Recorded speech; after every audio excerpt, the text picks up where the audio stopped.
पूर्वी लद्दाख में सैनिकों के पीछे हटने को लेकर के भारत और चीन के बीच कोर कमांडर स्तर की 8वें दौर की बातचीत आज होगी। मीटिंग सुबह 9:30 बजे चुशूल में शुरू होगी। इससे पहले 7वें दौर की सैन्य वार्ता 12 अक्टूबर को हुई थी, जिसमें पूर्वी लद्दाख में टकराव के बिंदुओं से सैनिकों के पीछे हटने को लेकर के कोई नतीजा नहीं निकला था। दोनों पक्षों के बीच इस साल मई में गतिरोध के हालात बने थे।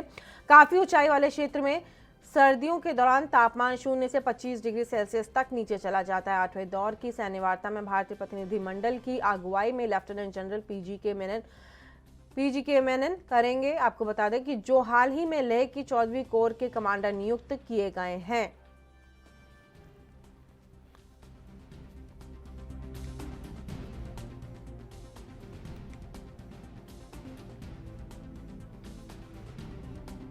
आपको बता दें कि आज चुशूल में कोर कमांडर स्तर की बैठक की जाएगी। लेफ्टिनेंट जनरल पीजी के मेनन करेंगे इसकी अगुवाई। 12 अक्टूबर को भी 7वें दौर की सैन्य वार्ता हुई थी। चीन को बार बार समझाने के लिए कई दौर की वार्ता की गई और अब 8वें दौर की वार्ता हो रही है। और आज भारत चीन के बीच 8वें दौर की बातचीत। पूर्व लद्दाख में सैनिकों के पीछे हटने को लेकर के भारत और चीन के बीच कोर कमांडर स्तर की बातचीत होगी। 8वें दौर की बातचीत मीटिंग सुबह 9:30 बजे चुशूल में शुरू की जाएगी और इससे पहले भी 7 दौर की बातचीत हो चुकी है।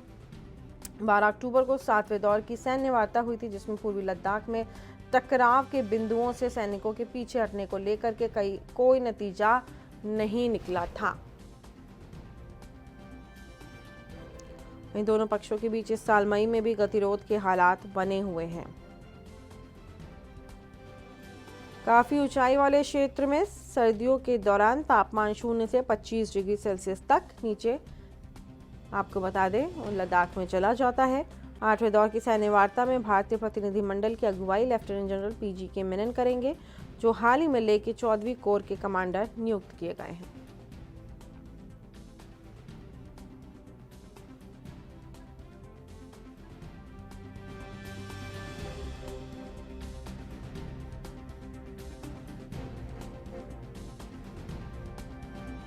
तो आज 8वें दौर की वार्ता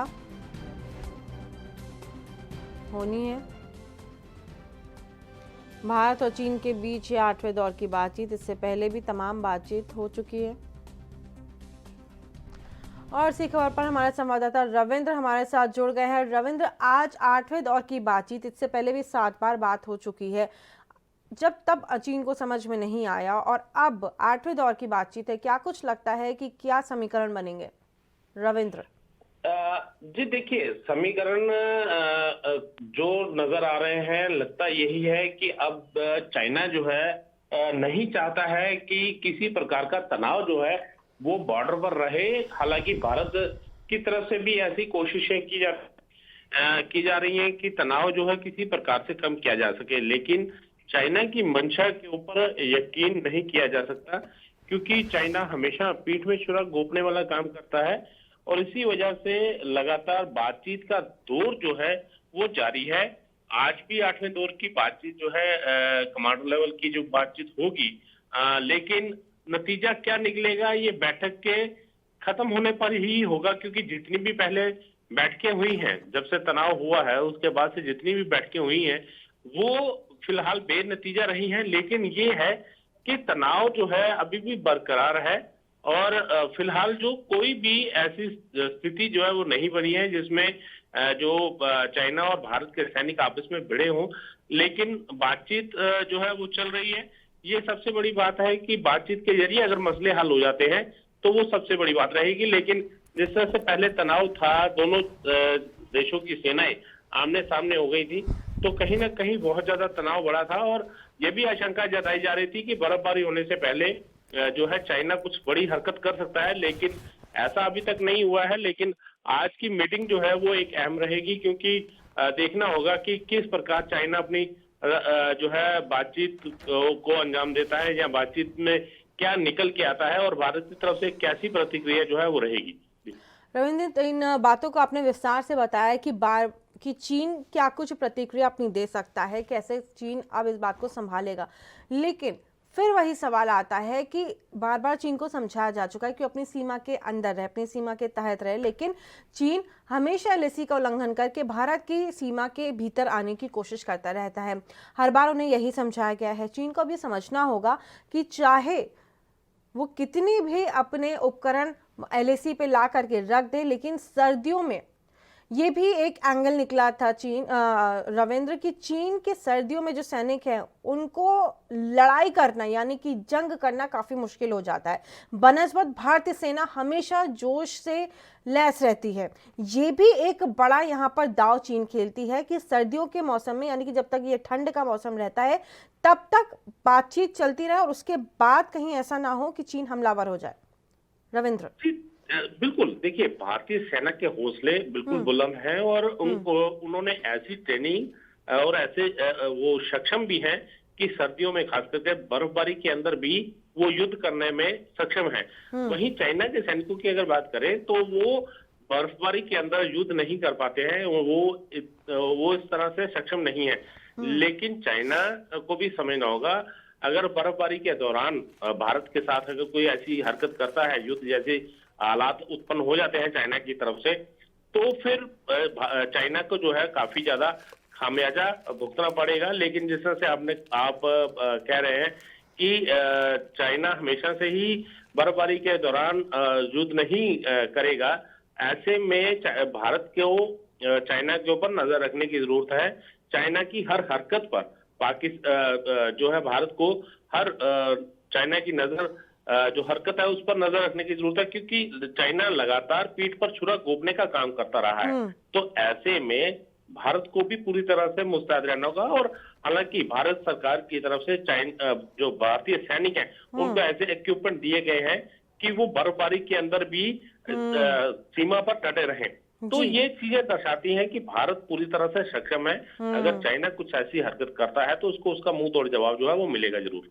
जी रविंद्र, जिस तरीके से आपने तमाम बातें कही वहीं पे ये भी बहुत बहुत महत्वपूर्ण हो जाता है कि लगातार राफेल की खेप भी भारत पहुंच रही है। पहले तो एक आध राफेल आया था और उसके बाद अब लगातार राफेल की खेप 3 कभी 4 ऐसे है वहां पर राफेल की खेप भारत को भेजी जा रही है। साथ ही साथ ये भी महत्वपूर्ण है कि क्योंकि जिस तरीके से लद्दाख में जितनी ठंड होती है, माइनस में टेम्परेचर चला जाता है, उसके मद्देनजर भी अब जो सैनिक हैं उनके लिए खास तरीके की यूनिफॉर्म, खास तरीके के कपड़ों का इंतजाम किया गया है ताकि जो वहां पे सैन्य बल है वो डट करके खड़ा रहे। सेना का जो बल है, वो जो जोश है वो कम ना हो, वो डटे खड़े रहे एलएसी पर।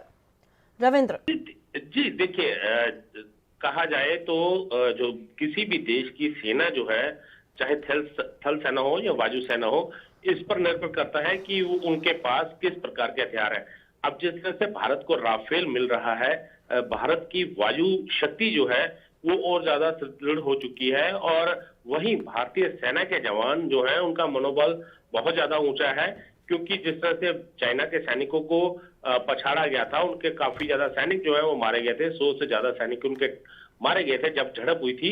तो ऐसे में भारतीय सेना के जवानों का मनोबल बहुत ज्यादा ऊंचा है। वहीं भारतीय सरकार डीआरडीओ भी लगातार अपने सैनिकों के लिए ऐसे इक्विपमेंट बना रहा है ताकि बर्फबारी के अंदर जो है वो अपनी मुस्तैदी जो है वो कायम रख सके, बॉर्डर पर एलएसी पर डटे रहे। ऐसे इक्विपमेंट, ऐसी ड्रेसेस तैयार की गई हैं ताकि उनको किसी प्रकार का नुकसान ना हो। वहीं अगर जिस तरह से मैंने पहले राफेल की बात की, राफेल की खेप लगातार भारत को मिल रही है, इससे वायु सेना की शक्ति जो है वो दोगुनी हो चुकी है। तो चाइना भी समझ रहा है कि भारत पहले जैसा भारत नहीं रहा है, भारत 2020 का भारत है और सक्षम है। चाइना जिस तरह से पहले हिमाकत करता था, अब तभी बातचीत का दौर लगातार वो जारी रखे हुए है कि कहीं अगर युद्ध होता है तो चाइना को इसका खामियाजा जो है वो भुगतना पड़ेगा। और वहीं जिस तरह से कोरोना के चलते चाइना की किरकिरी पूरे विश्व में हो रही है, उसको लेकर भी पूरा विश्व जो है चाइना के खिलाफ है। तो कहीं ना कहीं ठीक है। इन तमाम जानकारी के लिए रविंद्र आपका बहुत बहुत धन्यवाद। हमारे संवाददाता रविंद्र हमारे साथ जुड़े हुए थे, इस पूरे मुद्दे के ऊपर विस्तार से चर्चा करी है। देश दुनिया की खबरों के लिए एएनबी न्यूज को सब्सक्राइब करें और बेल आइकन दबाएं।